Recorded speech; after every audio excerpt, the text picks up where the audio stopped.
Everybody used to recommend the Chase Sapphire Preferred as the #1 no-brainer beginner travel credit card pretty much up until the past year to year and a half. In fact, the reasons that gave it that status are why I got mine. This one here in October 2023.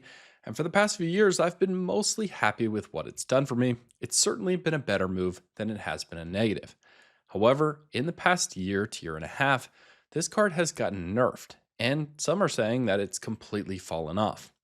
I'll argue, and spoil the rest of the video, that the card has not fallen off, but you have to use it now in a very specific way, and it's for a certain type of person to get that same level of value that the card used to maintain when it was on top. That's why in this video, I'm going to provide the roadmap on the 2026 version of the Chase Sapphire Preferred. I'll explain the big nerf and what that means for you. Then I'll share the 5 key things that I've realized on this card that you have to go into to get value from. And hint, you better have 3 of these 5 working in your favor, or this is not going to be a card for you. And then finally, if you do decide to get the card, there's definitely a roadmap off because this is not a forever keeper card for a lot of people. I'll talk about when to get out of the card as well. This card is no doubt worse, but is it still an elite credit card? Let's find out exactly how it could be.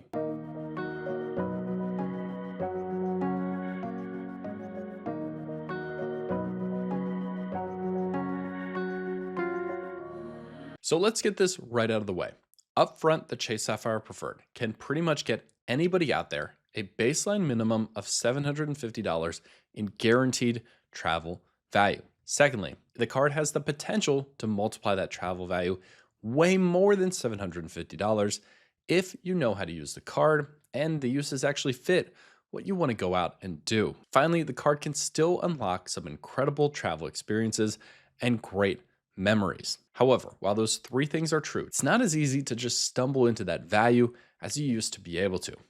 Let me take you down the road of the Chase Sapphire Preferred nerf, what it used to be and where it's fallen to as of now. So this is why people are saying the Chase Sapphire Preferred dropped off. I'll let you be the judge if they're being too dramatic, but the first big thing that got people all upset was the loss of the guaranteed 1.25x valuation when just redeeming your Chase points within Chase's own travel portal. One of the really cool things about Chase that made it unique to almost every other issuer out there was that every Chase Ultimate Reward point you earn got a guaranteed boost of value when redeemed for travel within their own portal. It really made perfect sense given that these are travel credit cards, and while you could redeem your points for other things like cash back, you're really influenced to get more bang for your buck when spending them on things like flights, rental cars, or hotel stays. At the very basic level, even beginners can understand that the best way to use this card is spending it on travel. This guaranteed value also let people justify the use of the Chase Freedom Unlimited, which earned a baseline 1.5x. Normally not really good, but suddenly it became a whole lot better when you're able to pull those points together and you get guaranteed redemption value. This provided simplicity and ease of use for pretty much anybody. When this went away, that playbook no longer existed, and it really hurt beginners. Second, Chase seems to have shifted the minimum spend necessary to hit the welcome bonus on this card. Previously, for years, it seemed to be $4,000 of spend in 3 months triggered the current welcome offer. Now, the card makes you spend $5,000 in 3 months to trigger that same welcome bonus. Now, the big difference here is that even though it's only $1,000 in jump, because this is a beginner travel credit card, spending that extra $1,000 through normal, unforced spend, which is what I always encourage people out there to do, could be a lot harder, especially for those just getting into credit cards and just ramping up their finances. Finally, competitor cards have come in in a big way, and they're really creeping up on the Sapphire Preferred's block that they used to hold strong in, but now it's making a lot of people question whether Chase has competitive offerings anymore. I look at the rise of cards like the City Strata Premier, which didn't exist 3 and 4 years ago, but has the same annual fee, way better multipliers, and can be combined with other more powerful cards than the Sapphire Preferred from Chase can be combined with to earn points. Then you have the rise of the built credit cards, which the Obsidian specifically stands out as a direct competitor to the Sapphire Preferred.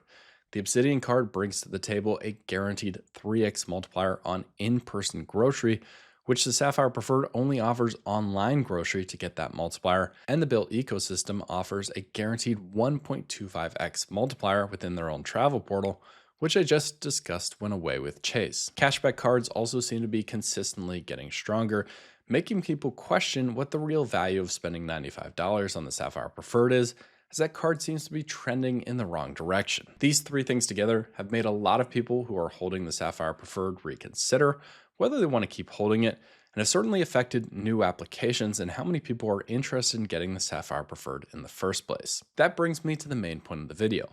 How do you figure out whether this card right here could be right for you? Well, I want to make it as simple as possible. And from having this card almost 3 years and using it pretty much every single week, I know there's a roadmap, but you're going to have to hit certain checkpoints along that map to guarantee it's going to work out in your favor. There are 5 key areas I see. If you hit 3 of these, you're going to like the card.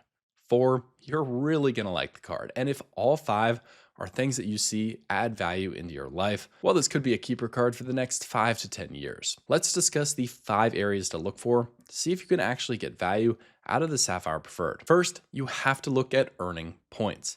This card earns 5x points on Chase travel purchases, 3x points on dining, 3x points on online grocery, which do not include big box retailers like Walmart, Target, or wholesale clubs like BJ's. It also earns 3x on streaming, and it's got 2 pretty poor categories in there as well, 2x on general travel purchases done outside of Chase, and 1x on everything else. Now there's a lot here this card is missing. There's no gas. There's no in-person groceries.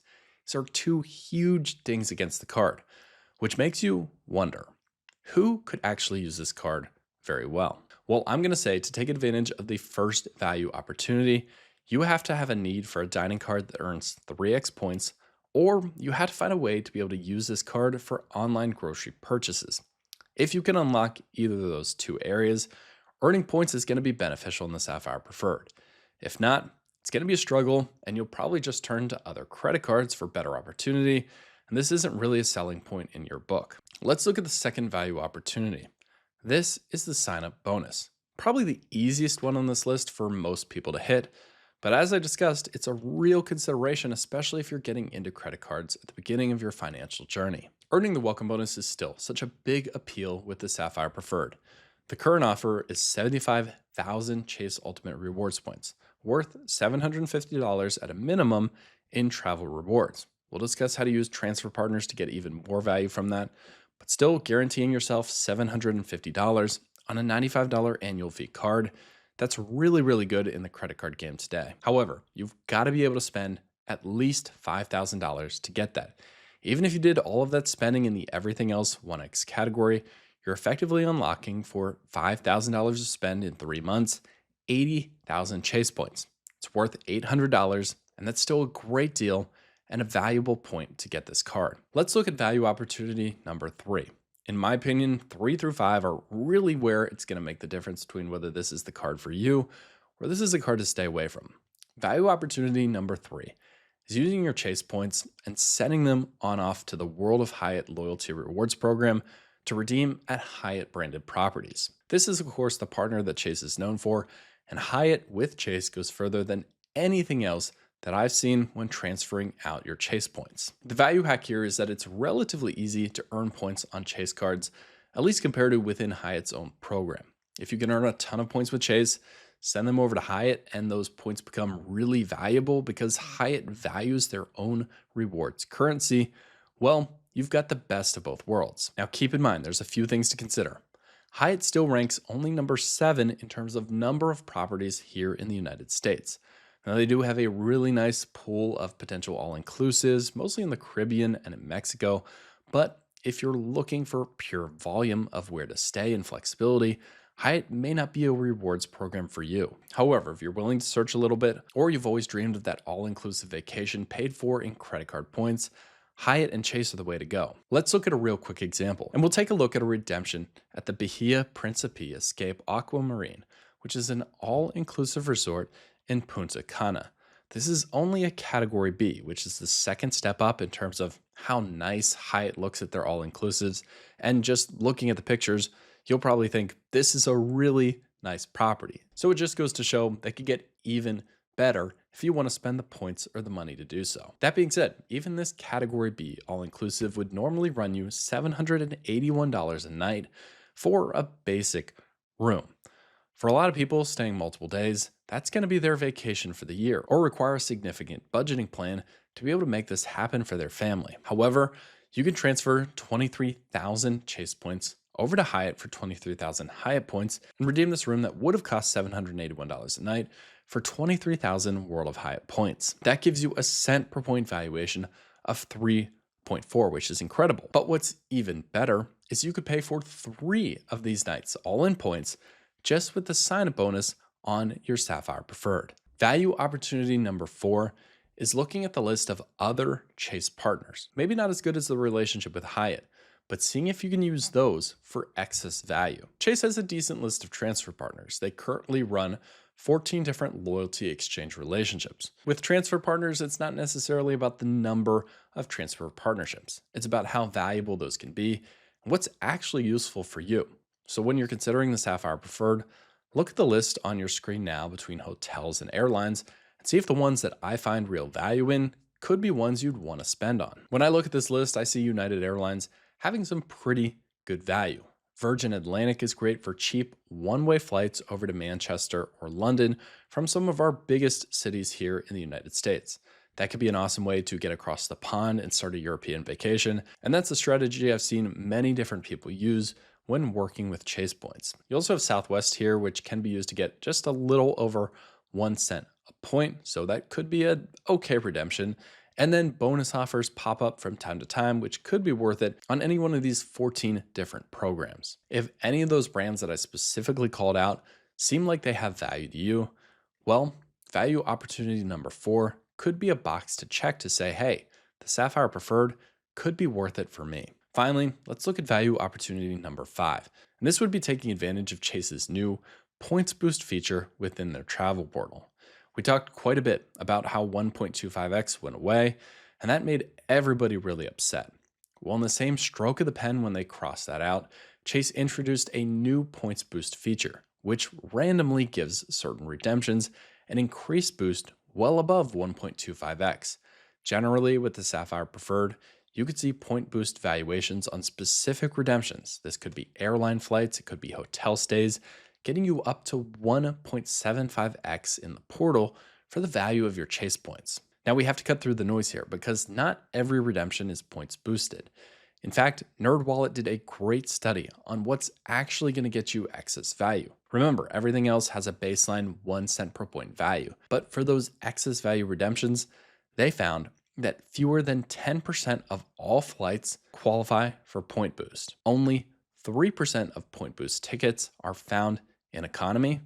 And when you're looking across all of the airlines, points boosts showed up on 80% of them being United Airlines flights. This could be a good fit for you, of course, if you're flying United Airlines quite frequently. And it's more geared towards people who want to pay for and get value from those nicer tickets, those premium economy or those first or business class seats. This study also found not a single points boost offer on Southwest, British Airways, Delta, or American Airlines. So if you're varied in the different flights that you take, well, this card may not have a lot of value, at least for getting value through points boost. The same sort of problems are frequent with hotels. There are many hotels that don't have point boost options, and some of the ones that do may not be in the best location for exactly where you want to stay.